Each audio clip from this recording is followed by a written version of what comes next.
It's 6:36 local time on the 26th of September 2025. Over the South China Sea, just off Subic Bay, the calm blue turns electric.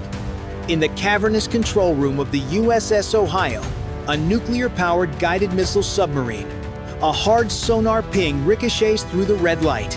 Unknown contact 6, and growing bloom on the screen, stacked in formation and closing fast. Topsides, the tender USS Frank cable snaps to general quarters. Hatches slam. Lines are cast. On the horizon, gray silhouettes resolve into teeth. A Type 055 cruiser, two Type 52D destroyers, and farther astern the vast shadow of China's brand new carrier, CNS Fujian, running sea trials with her escorts. Alarms howl, orders cut like wire. Battle stations now. Crew move with practice speed, voices drop to whispers. One wrong call turns steel into coffins. The Ohio steadies at periscope depth. The lens lifts. White wakes crisscross the surface. A 8 amperes Poseidon arcs overhead. Radio's alive. Somewhere out there, a foreign radar begins to search, and it finds them. For weeks, tension had been tightening across the South China Sea. China's newest supercarrier, CNS Fujian, slipped out on sea trials, its first big run, with a ring of escorts and fresh radar crews eager to prove themselves.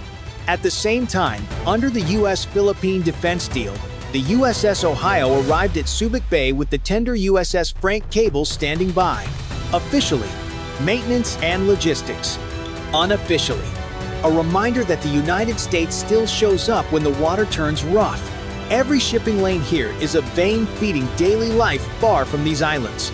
Fuel, grain, electronics. If these routes choke, prices jump, shelves thin out, and allies start asking whether Washington can still keep the sea open. Credibility is not a speech. It's steel in the right place at the right time. That's the burden on the Ohio's crew. Be visible enough to reassure, calm enough not to start a war. As Fujian's screen edged closer, radios clicked into a careful dance. The 8 amperes overhead mapped tracks and relayed distances. On Chinese decks, cameras pointed back proof for their own audience that US power could be counted and watched. Nobody wanted a spark, but nobody would yield water or face. Strategic signaling cuts both ways. It's deterrence written in hull numbers. Inside Ohio, the commander weighed rules of engagement against the pressure of proximity. Move too bold, and you hand the other side a pretext. Move too soft, and allies read it as retreat. Each choice here echoes in Manila, Tokyo, and Washington.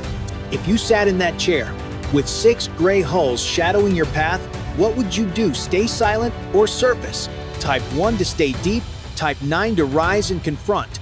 7:4 local time. The sea looks calm, but under it, nerves are electric. The USS Ohio glides silent at 120 feet, her sonar array stretched wide. The pings grow faster, each echo sharper, closer.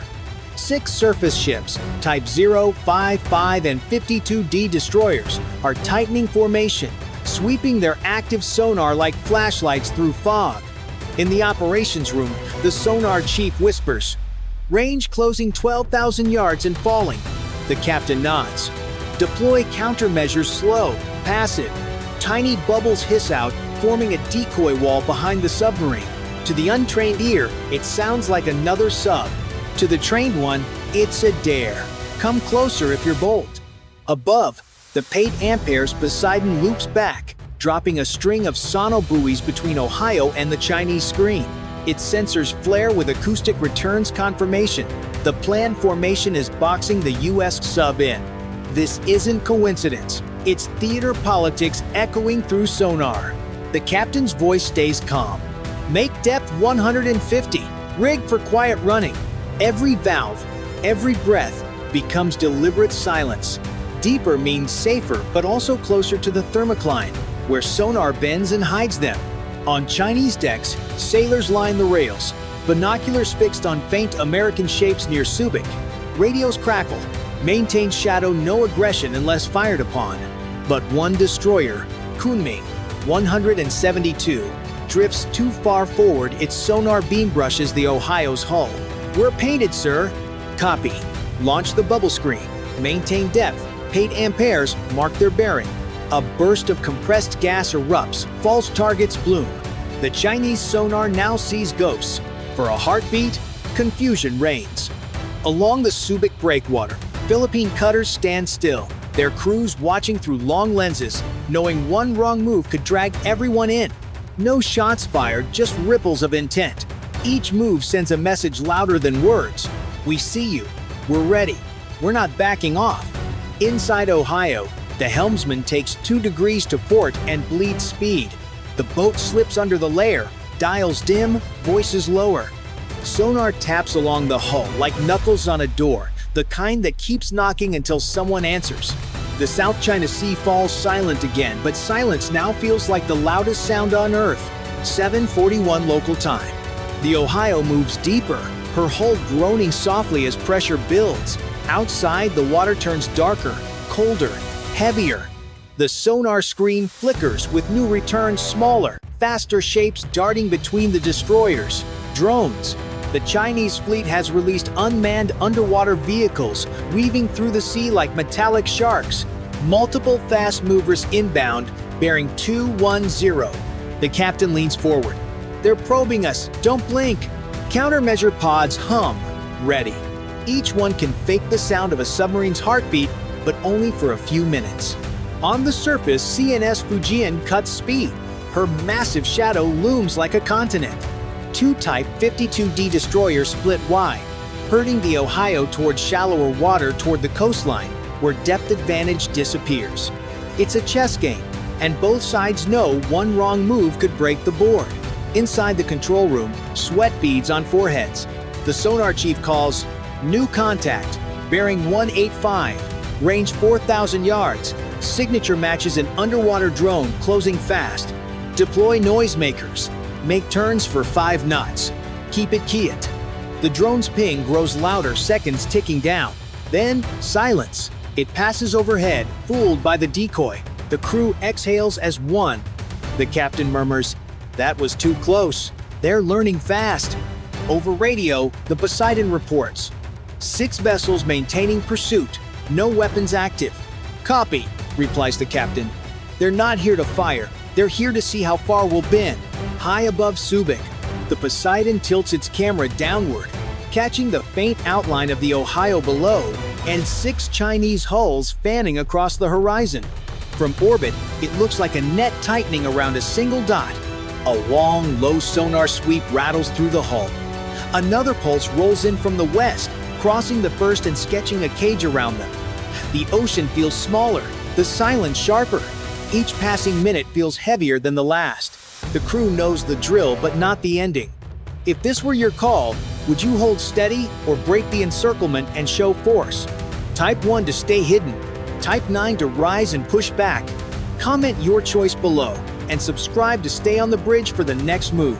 8:09 local time. The ocean is still too still. The USS Ohio runs silent, her crew straining to read faint echoes through the thermocline. Then a new sound cuts through. Fast, shallow, erratic. Not a destroyer, not a drone. Something else. Contact, bearing 085, speed 60 knots. The sonar chief calls. The captain frowns. Impossible, that's above drone speed. The display flares with ripples, tiny signatures darting just below the surface. Swarm drones, launched from a Type 901 supply ship nearby. Smaller, faster, and programmed to rush anything that moves. Their sonar pulses come in waves, flooding the Ohio sensors and masking the fleet behind them. The captain grips the periscope handles. "They're not searching, they're flushing us out. Recommend counterfire, sir?" "Negative. We break stealth, we lose the board." The 8 amperes Poseidon above confirms. Multiple drone clusters expanding search pattern. The ocean below turns restless like rain hammering from beneath. Inside the control room, tension spikes. Contact port side impact in 10 seconds. "Hold steady," the captain orders. The crew braces. A muffled explosion booms. The hull shudders, lights flicker. Shockwave ripples through the ship, then silence. Minor concussion. Engineering reports. Hull intact. The captain exhales. They're testing us, seeing how close they can get before we flinch. Above, Fujian's escorts widen formation. What began as shadowing is now entrapment. The sea has changed, no longer open water, but a pressure cage closing in. The Ohio dives deeper, sliding under the thermocline. No missiles, no torpedoes. Just two superpowers locked in silence, waiting to see who moves first. 8:47 local time. The Ohio is deep, too deep. Hull plates groan as pressure mounts. The sonar room glows red, filled with the rhythmic pulse of distant engines. They're surrounded now, 6 ships above, drones below, the ocean closing in from every side. Contact bearing 090 closing fast. Another ping, sharper this time. The captain straightens. That's an active sweep, they've locked us. Silence. Then a low rumble ripples through the water. Fujian's escort has fired a training torpedo. Cold run only, but deadly if misread. Evasion pattern Delta! The Ohio tilts sharply. Lights flicker, gravity shifts, crew gripping rails as the submarine dives hard. The torpedo passes overhead, close enough to rattle every bolt. The sonar screen blooms white acoustic chaos. Decoy away! A countermeasure ejects, releasing a plume of gas and metallic shards. The explosion masks the sub's trail. The captain steadies himself, voice low. They're daring us to respond. Up top, CNS Fujian cuts engines. Deck crews rush to stations. Aircraft chained down. Radar tracking below the surface. From the air, the Poseidon circles like a hawk, recording everything. No missiles, no shells. But one false move could turn this drill into the first strike of a war neither side truly wants. Inside the Ohio, oxygen pumps hiss. The crew waits in absolute silence. Range to nearest ship 600 yards. The sonar chief whispers, "Too close. One shift in current could give them away." Metal ticks. Coffee cups quiver. Hands tighten on straps. No one breathes. Somewhere aft, a wrench skitters, then goes still. "Sir," the XO says quietly, "we can surface and show presence, or we can vanish beneath the layer and wait them out." The captain's eyes flick to the depth gauge, then to the glowing red contacts on the screen. Either way, they'll remember this moment. He places a hand on the console. Ahead 1 knot. Keep her steady. The boat glides forward, silent and unseen, sliding beneath the Chinese net like a ghost. The entire crew holds their breath. If you were in command now, knowing one mistake could spark a war, would you rise and confront or disappear into the deep? Type 1 to stay hidden. Type 9 to surface and face them. Comment your call and subscribe to see who moves first. 9:26 local time. The ocean is quiet again, but it's a fragile quiet like glass stretched thin. The USS Ohio drifts below the thermocline, system steady, crew exhausted but alert. No more pings. No more drones, only the faint hum of the sea pressing in. Above, the Chinese formation holds its line for another hour before easing south. Fujian turns slowly, her deck crews visible through haze. Aircraft chained down after the tense standoff. No victory claimed, no shots fired, yet everyone on board both sides knows this wasn't just a drill. Surface tracking confirms they're pulling back, says the sonar chief. The captain exhales, rubbing tired eyes. Good. Let them have the surface. We'll keep the deep. He looks around the room, faces pale, sweat drying, adrenaline fading. Log this as completed patrol. But no one feels it's truly over. At Subic Bay, the USS Frank Cable readies to receive Ohio again. The port is quiet, but word spreads fast. Sailors whispering that a single submarine just stared down an entire Chinese task group and came back untouched. To them, it's proof that deterrence still works.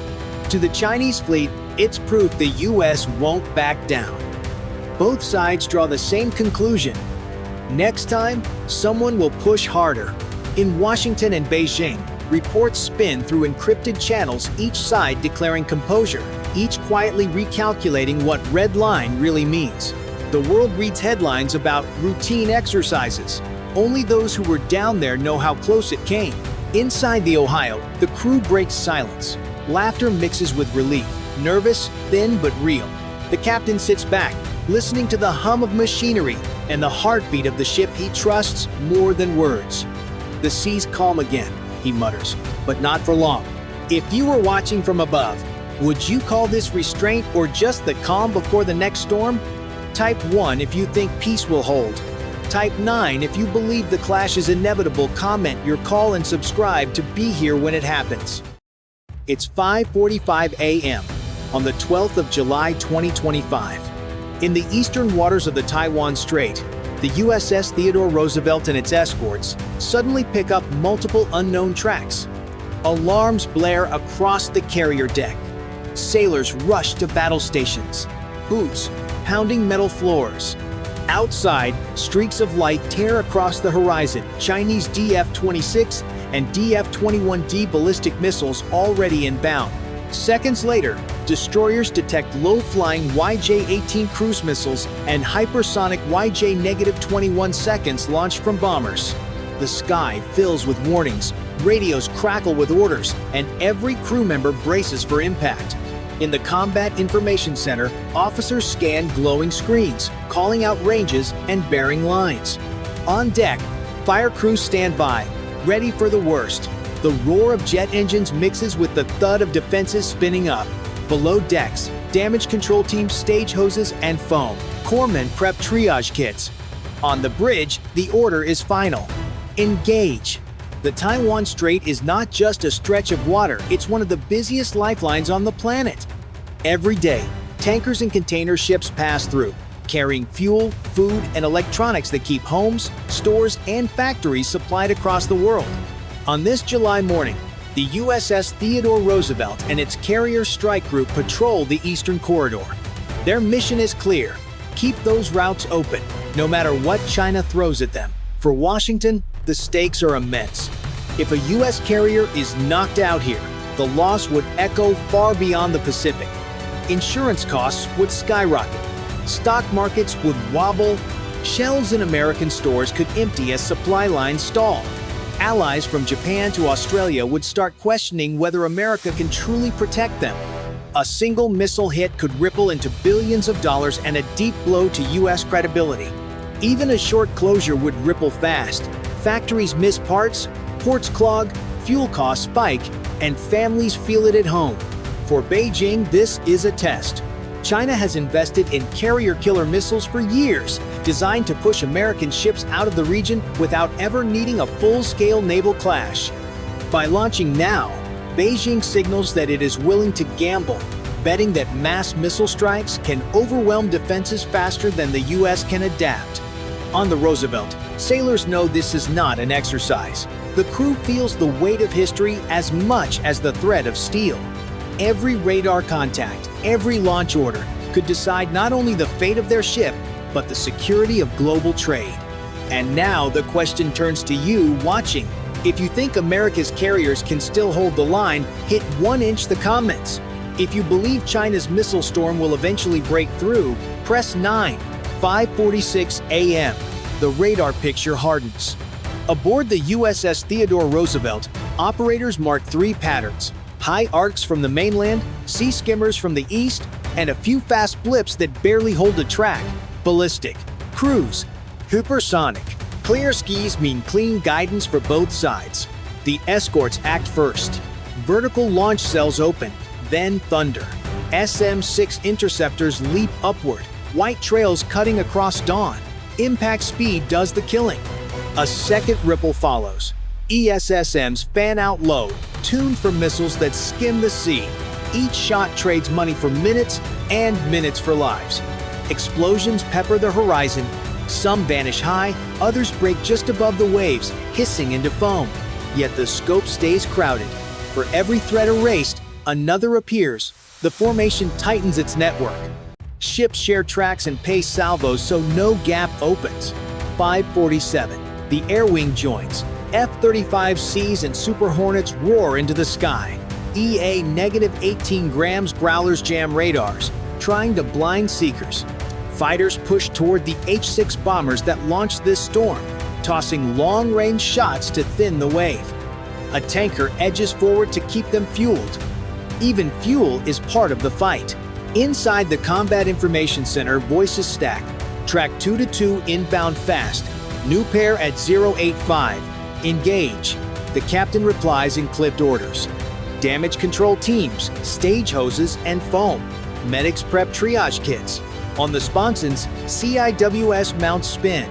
Barrels glinting. Decoys stand ready. A seeker fooled by a few degrees can mean survival. 548. Escorts slide a few cables to widen angles. One takes the high arcs, another the beam. Shoot, look, shoot, sets the rhythm. Fresh SM-6 seconds carve mid-course kills. Two ESSMs swat YJ-18 seconds that slash low across whitecaps. Pilots call splashes. One bomber turns cold. 549. The first wave thins but doesn't break. A YJ-18 slips through a seam, hugging the deck. An escort snaps a hard turn and fires a last ESSM, blasting it apart. Debris scuds across the surface. Crews feel the thump and glance at magazine counters. The math is ugly. The enemy reloads ashore. The fleet cannot at sea. The scope pauses, almost calm. Then fresh tracks bloom at the edge. Round 2 is already inbound. 5:50 a.m. The second wave emerges. More tracks fill the scopes, new salvos from the mainland, and another spread from warships farther east.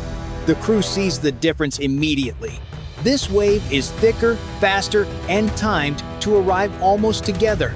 It's a saturation strike, meant to swamp every layer at once.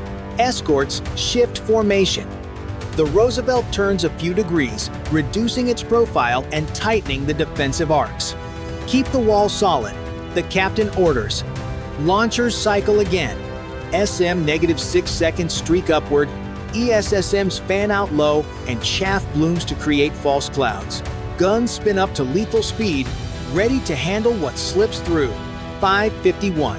Several drones appear, weaving among the missiles. Cheap, small, and erratic, they force weapons to be spent on them. One destroyer wastes 2 ESSMs before realizing the targets are unmanned decoys. Another drone dives toward the carrier and is ripped apart by CIWS fire. Thousands of rounds turning it to shards. The crew feels the pressure building. Every wasted missile is one less for the real threat. 5:52. A cluster of YJ-18 seconds breaks through at wave-top height. The nearest destroyer unleashes its last ESSM battery. 2 missiles detonate in spray. One survives and charges closer. CIWS opens up, the sound like tearing metal. The incoming warhead disintegrates, debris splashing harmlessly short. The deck crew exhales, but only for a moment. 5:53. Hypersonic YJ-21 seconds arrive, faster than reaction time. One slams into an SM-6 inches, a mid-air flash. Another burns through the defenses and streaks past the carrier, missing by sheer luck, gouging the sea with a massive plume. The shockwave rattles the Roosevelt's hull, knocking sailors off their feet. Damage control reports minor flooding, quickly contained. Despite kills stacking up, the math turns grim. Magazine counts run low. The escorts are bleeding interceptors faster than they can hope to replace them. China is betting that quantity beats quality. And for a moment, it looks like the bet might pay. In the Combat Information Center, no one speaks louder than a whisper. Eyes stay on screens. Fingers hover over firing keys. The wave is not done, and the line must hold. And here's the question for you. If you believe America's defenses can keep absorbing wave after wave, hit 1-inch the comments. If you think China's sheer numbers will eventually crack the shield, press 9. 5:55 a.m. Just as the crew steadies, the picture shifts again. Operators call out new tracks smaller, faster, hugging the surface so tight they almost vanish from radar. These aren't the big ballistic arcs or the lumbering cruise missiles. This is something different. Swarms of sea-skimming weapons designed to slip beneath the shield. The twist rattles every sailor. Hypersonic strikes are terrifying, but at least they're visible. These new threats hide in the sea clutter, popping up late, leaving almost no time to react. They're in the weeds, one radar tech mutters. The captain doesn't wait. Orders fire out. Bring SIS to max. Load decoys. Stand by for rapid fire. Destroyers shift to flank defense, trying to cover blind spots. SM-6 seconds are nearly useless against such low flyers, so the job falls to ESSMs, CIWS, and sheer maneuvering. Roosevelt heels several degrees, tightening her turn to narrow the angles. The ship groans under the stress, but responds. On deck, the guns track fast, barrels glowing as they rip, bursts into the morning haze. A drone appears first, racing low. Phalanx CIWS tears it apart, sparks showering into the sea. Seconds later, a pair of sea skimmers charge in. One is caught by an ESSM, detonating in spray. The second keeps coming. The crew holds steady as the carrier itself unleashes its own CIWS, thousands of rounds carving a wall of steel. The missile disappears in an explosion just short of the hull. The twist is clear. China isn't just throwing more missiles, it's changing the playbook, mixing weapons and tactics to break America's rhythm. Each layer of defense is tested in a new way, and the line between survival and disaster narrows with every second. 5:58 a.m. The horizon lights up with the heaviest barrage yet. Hypersonics, cruise missiles, drones, all packed into one final wave. The sky looks crowded, the sea alive with threats. For the Roosevelt Strike Group, this is the knife edge. Final defense, stand by. The order echoes through steel passageways. SM-6 stocks are nearly gone. ESSM launchers cycle on fumes. It comes down to CIWS, point defense missiles, and raw nerve. The first impacts come close. A YJ-21 slams into an interceptor mid-air, scattering burning fragments. Another sea skimmer darts past two ESSMs, only to be shredded by a destroyer CIWS at the last second. The sound is deafening, thousands of rounds ripping air into metal dust. 5:59. A drone dives straight at the Roosevelt. Gunners on deck open fire, tracers cutting bright arcs. The drone bursts into flame and tumbles into the sea, but the distraction costs seconds. Two more missiles close in. One is destroyed by a phalanx burst. The other streaks through smoke, coming head-on for the carrier. "Hold steady," the captain shouts. The Roosevelt heaves as the helm throws a hard turn. CIWS unleashes a desperate stream, metal thundering. At the last instant, the missile detonates just short, the shockwave rocking the hull, spraying seawater across the bow. 6. The last attackers come in pairs. Escorts coordinate, one firing chaff, another unleashing bursts. Pilots above drop flares and push their jets into interception runs. One missile explodes mid-air. Another disintegrates against a hail of gunfire. Slowly, the scopes clear. One by one, the inbound tracks vanish. Silence falls, except for the hiss of radios and the low thrum of engines. Smoke drifts, water steams. The Roosevelt still floats. Her decks are scorched, her escorts drained, but she's alive. Damage reports scroll, scorched paint, dented plating, two arrays offline, yet propulsion and flight ops hold. Flight deck calls green, two F-35Cs trapped for fuel, while crews shove carts forward and reset the launch cycle. The crew knows the fight isn't over. China can reload and return. But for this moment, the US line has not broken. And now, your call. If you think America can keep holding no matter how fierce the storm, hit 1-inch the comments. If you believe China's waves will eventually break through, press 9. 6:10 a.m. The sea is quiet again, but the silence feels heavy. The Roosevelt Strike Group still floats, scarred yet alive. Deck crews wash away debris. Damage control seals ruptured lines. Medics treat sailors bruised by shockwaves. The ship is bloody, not sunk. For Washington, the result is mixed. America proved it could survive a mass missile strike. Interceptors, electronic warfare, and close-in guns worked together, buying just enough time to keep the carrier in the fight. But the cost is harsh. Hundreds of millions in missiles were fired in minutes to stop drones, and warheads worth far less. The imbalance is clear, and Beijing knows it. For Beijing, the lesson is direct. China showed it can push US carriers to the limit, draining magazines in one engagement. Even though the Roosevelt survived, the pressure is relentless. More salvos can be fired ashore. More drones can be built cheaply and hurled forward. The strategy is exhaustion. Not just destruction. Allies watch closely. Tokyo, Seoul, Canberra, all track every interception.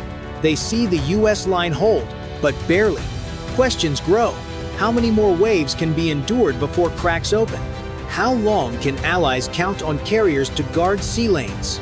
Markets react instantly. Oil prices surge. Insurance climbs. The global economy feels the ripple from one morning of combat in the Taiwan Strait. Another clash like this, and trade across Asia, could seize up. For the sailors aboard the Roosevelt, the meaning is simpler. They fought, they held, and they lived to see another sunrise. But all know the fight will return, and next time it may come harder, faster, or from a new direction. Result: survival with scars. Impact: proof of US resolve, but also proof of China's reach. The clash is no longer hypothetical, it's real, shaping power in the Pacific. And now, your voice matters. If you think America will keep holding the line, hit 1 inch the comments. If you believe China's waves will tip the balance, press 9. And don't forget to subscribe so you won't miss the next strike.